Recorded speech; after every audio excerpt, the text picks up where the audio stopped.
फिर आ गई ननद। सोनाली की नई नई शादी हुई थी। उसके बाद सब नया नया सामान था, जिस पर उसकी शादीशुदा ननद की हमेशा नजर रहती थी। उसकी ननद रूपाली काफी मतलबी थी। हमेशा उसकी कोशिश यही रहती थी कि अपने भाई भाभी के यहाँ से कुछ ना कुछ मिल जाए। भाभी, आप मायके से जो अचार लाई थी वो दे दो ना, बहुत ही बढ़िया था। दीदी वो बहुत कम है, आपके लिए मार्केट से लाकर दे दूं कोई सा? नहीं भाभी, मुझे वही चाहिए। आप तो जब वापस जाओगी तब और ले आना। सोनाली का बिल्कुल मन नहीं होता उसे अचार देने का, पर मजबूरन उसे देना पड़ता है, क्योंकि उसे ये भी पता होता है कि अगर वो नहीं देगी तो वो सास से जाकर उसकी बुराई करेगी और लड़ाइयाँ करवाएगी। उसे मजबूरी में देना पड़ता है। अच्छा हाँ भाभी, कल मुझे ना कुछ अच्छा सा खाना है। मौसम भी बहुत अच्छा है, ठंडा ठंडा सा। ऐसा करो ना, कल के लिए दाल बाटी की तैयारी कर लो। पर दीदी कल के लिए तो मैंने बहुत सारे कपड़े भिगो रखे हैं, कल तो फिर बहुत काम हो जाएगा। अरे कपड़े बाद में कर लेना, अब 1-2 दिन में तो मुझे जाना भी है। सोनाली मुंह बंद करके रह जाती है। अगले दिन वो बहुत सारे कपड़े भी धोती है और ननद के लिए दाल बाटी भी बनाती है। रात तक तो वो बिल्कुल थक जाती है। दीदी बस थोड़ा सा किचन साफ करना रह गया है, आप कर दोगे? मैं बिल्कुल थक गई हूँ। अरे भाभी, मैं तो ठंडे पानी में हाथ डाल ही नहीं सकती, मेरी ना उंगलियां सूज जाती हैं। रूपाली सोनाली की बिल्कुल मदद नहीं करती और फोन लेकर बैठ जाती है। आखिरकार सोनाली खुद ही जाती है बचा हुआ काम निपटाने। सोनाली ये सब अपने पति अमन को बताने की कोशिश करती है।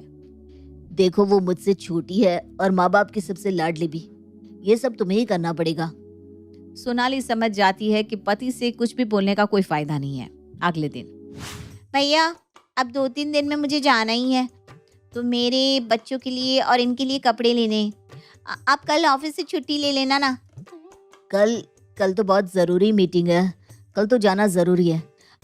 तुम पैसे ले लो मुझसे और जो पसंद आए खरीद लेना वहाँ पर। नहीं नहीं नहीं, यहाँ से खाली हाथ जाऊंगी तो ये मुझे बहुत सुनाएंगी। तुम छुट्टी ले ही लो ना भैया। अमन कुछ नहीं कह पाता, उसको छुट्टी लेनी ही पड़ती है। सोनाली परेशान हो चुकी होती है, पर अपनी ननद से वो कुछ नहीं कह पाती। अमन छुट्टी लेता है और फिर वो सब रूपाली को महंगे से महंगी शॉपिंग करवा कर लाते हैं। रूपाली रात को अपना सारा सामान अपने पति को दिखाती है। उसका पति सब चीजों को सस्ता और बेकार बता देता है। अगले दिन भाभी, इनको तो कुछ भी पसंद नहीं आया, ये सब ना बदलना पड़ेगा। आज आप वापस चलना मेरे साथ। वो सोनाली को वापस मार्केट ले जाती है और सारा सामान बदलवा कर लाती है। सोनाली बहुत परेशान हो जाती है। ननद को आए हुए अब 1 हफ्ते से भी ज्यादा हो चुका था, पर उसने उसे बहुत परेशान करके रखा था। थक कर सोनाली थोड़ा सा जल्दी सोने चली जाती है। रात को रूपाली उसका दरवाजा खटखटाती है। क्या हुआ? मुझे भूख लगी है। हाँ तो इतना सारा सामान रखा तो है। नहीं, मुझे ये सब ठंडा खाने की आदत नहीं है, मुझे तो ताज़ा नाश्ता ही चाहिए।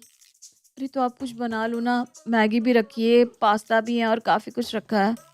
पर मुझे आपके हाथ का ही खाना है, कुछ बना दो ना। देखो मैं ना बहुत थक गई हूँ। सोनाली, बना दो कुछ इसके लिए। सोनाली कुछ नहीं कह पाती। वो आधी नींद में उठकर अपनी ननद के लिए ताज़ा नाश्ता बनाती है। अरे ये क्या है, इतना अजीब सा स्वाद लग रहा है। जब मम्मी बनाती थी ना तब तो बहुत ही टेस्टी लगता था मुझे। रूपाली उसे खाती ही नहीं, सारा का सारा छोड़ देती है और फिर अपने लिए मैगी ही बनाती है। सोनाली को बहुत गुस्सा आता है, पर वो कुछ कह नहीं पाती। अगले दिन वो फिर से अमन से बात करती है। मैं कुछ नहीं कर सकता, वो ऐसी ही है। वैसे भी तो वो आज जा रही है। दोनों उसको बहुत सारा सामान देकर भेजते हैं। सोनाली भी थोड़ी राहत की सांस लेती है, पर कुछ ही दिन बीतते हैं कि रूपाली फिर से वापस। इस बार उसका पति और बच्चा भी आया होता है। अरे पिछली बार ना इसके एग्जाम की वजह से आ नहीं पाए थे, अब तो इसकी छुट्टियां हैं और इनका तो ऑनलाइन चल रहा है, तो हम 1 हफ्ता यहीं रहेंगे। ये सुनकर अमन और सोनाली दोनों सर पकड़ लेते हैं। ननद के आते ही बस रूपाली तो सोनाली पर हुक्म चलाने लग जाती है। भाभी, ये ना फीकी चाय पियेंगे और ये गोलू कोल्ड कॉफी पिएगा और मैं कोल्ड ड्रिंक।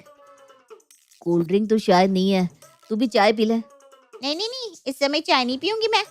ऐसा करो, आप कोल्ड ड्रिंक ले आओ मार्केट से, और हाँ गोलू को भी ले जाओ, इसे कुछ दिला देना। अमन बहुत थका हुआ था, फिर भी वो उसके लिए कोल्ड ड्रिंक लेने गया और अपने भांजे को भी बहुत सारा सामान दिलवा कर लाया। सब चाय नाश्ता करके फ्री हुए ही थे कि गोलू मॉल जाने के लिए जिद करने लगा। अरे हाँ, सब चलते हैं ना भैया, चलो बहुत मजा आएगा। इस समय? अरे शाम होने वाली है, अभी जाकर क्या करेंगे? इससे अच्छा है कि कल सुबह सुबह निकल जाएंगे। ये सुनते ही उसका बेटा गोलू दहाड़े मार मार कर रोने लगता है। रूपाली के पति सुरेश को बुरा लगता है। मैं इसलिए यहाँ नहीं आया था रूपाली कि यहाँ आकर मेरा बच्चा रोए। चलो यहाँ से। अरे जीजा जी, ऐसी कोई बात नहीं है। मैं तो इसलिए बोल रहा था कि शाम होने वाली है, जल्दी हमें वापस लौटना पड़ेगा।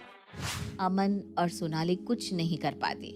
वो उसी समय सबको लेकर मॉल जाते हैं। रूपाली वापस में बहुत सारी शॉपिंग करती है और बहुत खर्चा करवाती है।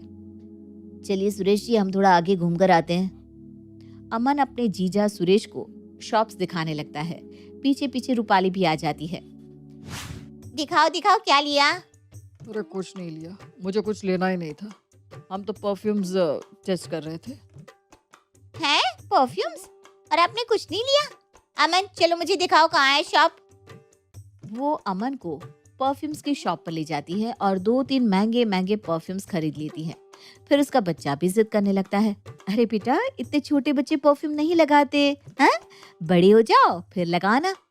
भाभी आप ना इसे कुछ मत कहिए, आपको नहीं दिलाना तो साफ साफ बोल दीजिए। चली जाती हूँ मैं वापस। अरे ऐसा क्या कह दिया उसने? ठीक ही तो कह रही है, तुम बिन बात के बात को बढ़ा रही हो।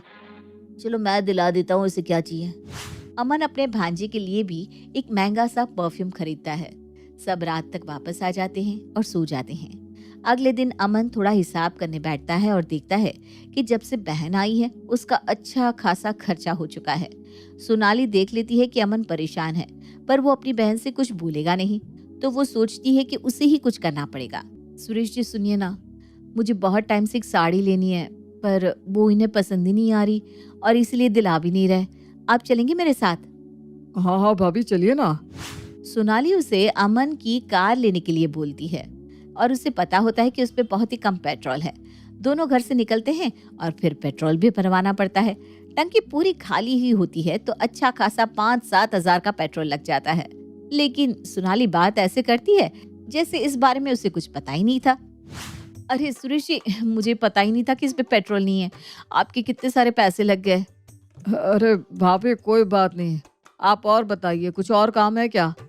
काम तो नहीं है, पर कॉफी पीने का मन कर रहा है। वो मुझे ना माइग्रेन का प्रॉब्लम है, अगर कॉफी पी सके तो। हाँ हाँ बताइए, मैं अभी किसी ठेले से कॉफी ले आता हूँ। अरे नहीं नहीं नहीं, ठेले वाली नहीं, वो स्टारबक्स वाली ही पीनी पड़ेगी, तभी ठीक होगा। स्टारबक्स का नाम सुनते ही सुरेश के तो होश उड़ जाते हैं। उसे पता था कि वहाँ की कॉफी कितनी महंगी आती है पर वो कुछ नहीं कर पाता, उसे लाकर देनी ही पड़ती है। सोनाली तो मन ही मन खुश हो रही थी। अब आया ऊंट पहाड़ के नीचे। इतने दिनों से इनकी बीवी ने हमारा जीना हराम करके रखा हुआ है, सबक तो भाई सिखाना ही पड़ेगा। चले भाभी घर? हाँ हाँ चलते हैं ना। बस एक चीज और है, अगर आप साथ दे तो। हाँ बताइए ना। वो कुछ दिनों में ना इनका बर्थडे आ रहा है। अब मेरे साथ तो ये कुछ लेने आते नहीं, अगर हम शर्ट ले सके तो।